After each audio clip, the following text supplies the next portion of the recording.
China has weapons, though the Russians didn't. Soviet Union didn't. I mean, the difference is, the Cold War, we had the Soviet Unions, they had their missiles, we were Iron Curtain, it was pretty obvious, they were bad. We weren't that interconnected. Now with China, though, I mean, we are so interconnected economically, technologically. You know, we've got a big threat with our semiconductors mainly come from Taiwan, and China has designs on that, but they've got their own semiconductor that we buy from them. And with regard to the Uyghurs and the slave labor, they're making cotton, right? Picking cotton. That's been one, yeah. And a lot of the apparel companies, there were some retailers, I think a Swedish retailer that was in China had 400 stores, and they came out against this slave labor. And then next thing you know, if you called China's Uber, they couldn't tell you where the store was. Right. And they disappeared the whole chain.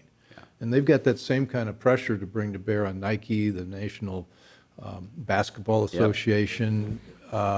There's a couple of things. So it starts with cotton. That was the most obvious one. But we're now seeing questions about other, solar panel components that are being produced with slave labor. Well, yeah, like, the whole supply chain in China, it's a very obvious question mark about kind of how much they've integrated, forced slave labor of Uyghurs. Cotton was the obvious one. But in other sectors, I mean, we're doing research on this right now to help identify what other parts of the supply chain are infected by that. So if you want solar in the United States, we're buying it all from China. And they're using slave labor to make it? That's what it looks like. Yeah, yeah.